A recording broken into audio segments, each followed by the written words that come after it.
All right, y'all. There are so many things to consider as we age. And is it just me, or is this starting to feel like a full-time job? I mean, we've got to look younger, increase our energy, strength train, eat enough protein, maintain healthy relationships, get my daily steps in and morning sunlight, annual health screens, and develop a sleep routine. But what no one is talking about is the 4-letter F word.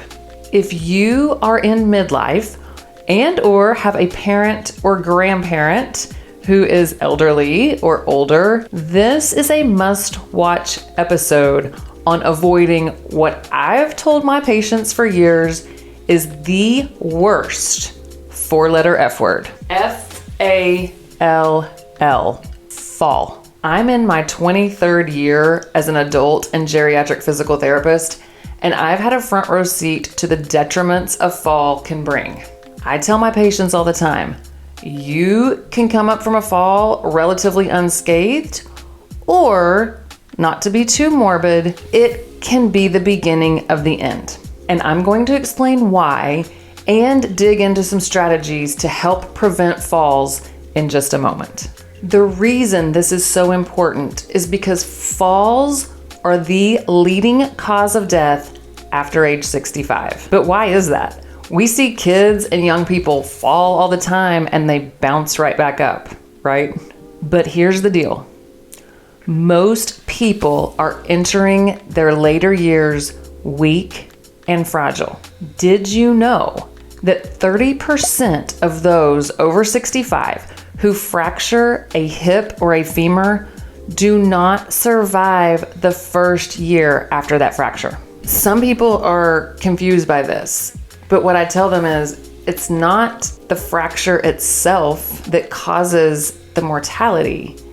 It's the immobility associated with that. People are more prone to pneumonia and sepsis infections, bed sores that become a source of infection, and they just become more vulnerable. Of the 70 to 75% of those who do survive the fracture, the majority of them will see a decline in functional mobility. If they did not use a walker before, they may now need to use a walker. If they were already using a walker prior, they may now become more predominantly wheelchair bound. And decisions may even need to be made about moving your loved one into a higher level of care, such as an assisted living. And these are tough and costly decisions. I also want to mention another portion of people who fall and hit their heads. And this often results in a brain bleed, and typically these folks do not survive. And if they do, it is a very poor outcome and quality of life. So all in all, it is heartbreaking all around. I've mentioned my father-in-law in previous episodes, but we always say he had 9 lives. He was a very intelligent man, but he didn't, in truth, really take great care of his health. And he had a massive stroke at the young age of 60. The doctors gave him 2 weeks to live. We placed him on hospice care. And guess what?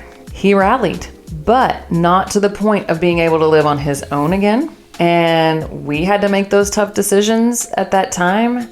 So he was moved into assisted living because he needed more care. We had to get all of the medical equipment, like a power wheelchair, a walker, all of this when he was completely independent and in the workforce prior. This was a rough go. Several years later, he was diagnosed with kidney cancer to the point of needing the kidney surgically removed. And honestly, my husband and I really felt this might be the beginning of a downward spiral.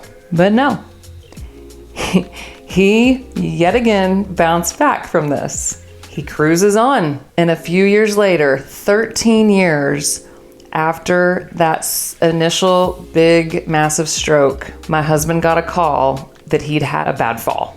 He then endured a lengthy hospitalization.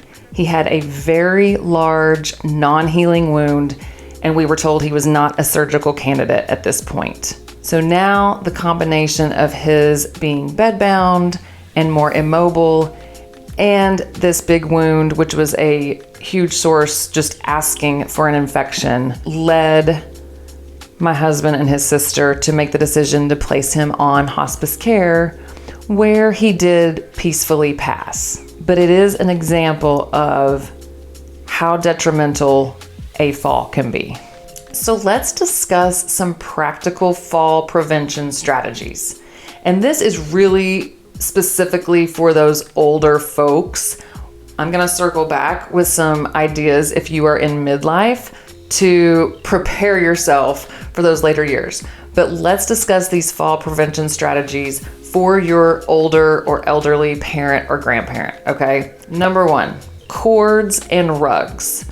Let's make sure there are no obvious tripping hazards, such as rugs that kind of could peel up especially if they have a walker, or just if they drag their feet a little, the corner of them can come up and they can trip and fall. Clutter. We've got to have clear pathways. I've been in many a home. I could tell you a lot of stories. That's another topic for another day.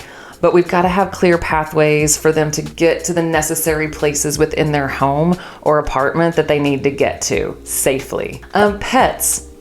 I love pets. I have 3 dogs myself. We love pets. But we do have to be just extra cautious if there are dogs, cats, things that could possibly run in their path, and just be aware of that for sure. Let's make sure they have the proper equipment that they need. If they need a rolling walker, wheelchair, tub, shower, bench, because the shower is a very hazardous place. It's wet, it's slick. A non-skid little mat can be very beneficial if some little grab bars are needed in the shower or the toilet.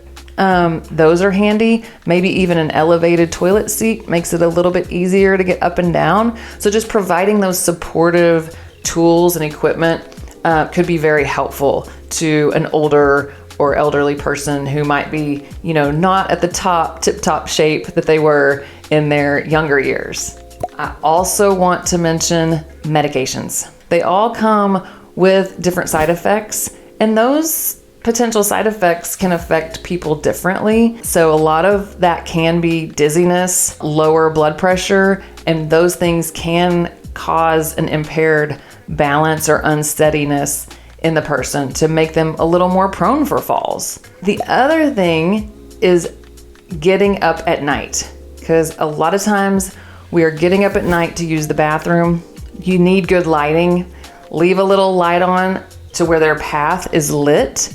And keep, if they use a walker or if they just need one at night, maybe keep one by the bedside with that nice path lit into their bathroom. And that should at least improve their safety during the night, because you're already asleep, you're waking up from slumber, it's dark, you might be a little disoriented. There's a lot of things that can go against you during the night, okay? Then the next thing I would say is, if your loved one is already in, say, an assisted living type environment where there is staff and 24/7 staff, or maybe they have a private caregiver, emphasize and overemphasize them pushing that button. If it's a wrist button or a necklace, call for assistance. I have so many people that have unnecessarily fallen through the years because they didn't want to bother anybody. Or it takes too long for the people to get there. Yeah, sometimes it does. And here's what I say. I would rather have urine or otherwise mess to clean up than a fall, okay?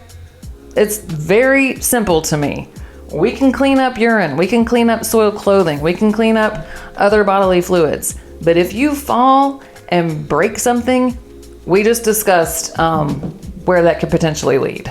I mentioned earlier that a huge culprit to succumbing to the domino effect of a fracture from a fall is weakness and frailty and fragile bones going into your golden years. So if you are in midlife, which we're just gonna call 40 to 60 or so, now is your time to be prepping for your future self. Find out your bone density and begin or continue a strength training program. It not only will make you better now, but it will be your biggest advantage later in life.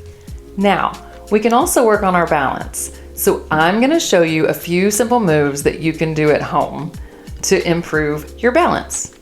So come with me. So are you ready for some simple balance exercises that can be done at home? And I want to emphasize, preferably at a counter, a solid kitchen counter, bathroom counter, something of that nature, for you to have a point of stability if needed. And if you're watching this and thinking, this would be great for my elderly mom or dad or grandparent, please have them do this with a professional, such as a physical therapist, somebody who can do it in a safe environment with them so that they don't fall.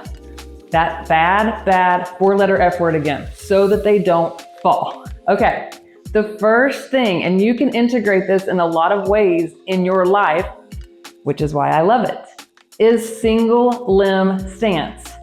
Literally standing on one leg. I suggest working this into your normal day, because who has time to add another thing? Maybe while you're brushing your teeth. Okay, make sure you switch legs. Brushing your teeth. Then you have the countertop right there if you just need to put, a finger or two there for stability intermittently, right? Maybe while you're cooking. Now, I should say, not when you're chopping things with a sharp object, but maybe you're stirring. You're stirring over the stovetop or something like that. You can just be on one leg. If I'm doing this more as just an exercise that's very intentional, I suggest doing them for 20 seconds on each leg. That way you're getting some prolonged standing time and time for your body to rebound to that neutral position. There's nothing magical about 20 seconds. It's just what I do typically with patients if I'm standing with them like at a counter or at a hallway rail if they live in a facility. So I'll do 20 seconds each leg, maybe 2 or 3 sets. If we want to make this harder, increasing the degree of difficulty, balance pad, foam pad, okay? You can get these on Amazon like you can pretty much anything these days. Or you can just use a pillow, take your shoes off. And the point is to be on an unstable surface, because that does make it a lot harder. And in fact, you're probably going to want to start with just both feet. Now, anytime you narrow your feet, narrow your base of support, it's going to be harder. So you could do that. Make sure you're good there. Then, if you feel like you can advance from there, you can do the single leg stance on that unstable surface, whether it's a balanced foam pad like I have, or just an old pillow that you don't mind trampling. So make sure we do even. You're probably gonna find one side is a little easier than the other. That's very normal. Those are what I call static standing activities. Let's do one higher level dynamic balance movement that I find beneficial. That is going to be walk the balance beam. The good news is there's no height to this. We are pretending that we are on a balance beam or a tightrope. I'm gonna go in two planes of motion so you can see me, but you are going foot over foot. All right, heel to toe.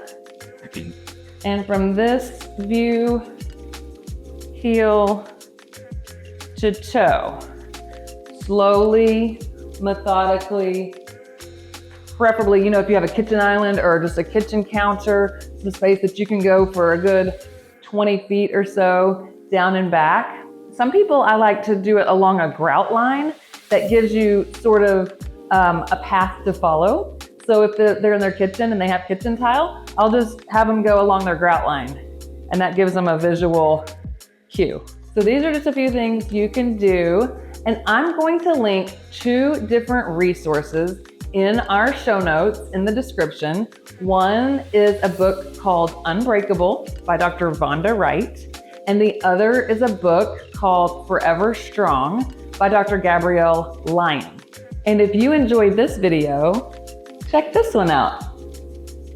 Thank you for joining me today. And if you found healthful connections here, please like, subscribe, and share with a friend or a loved one.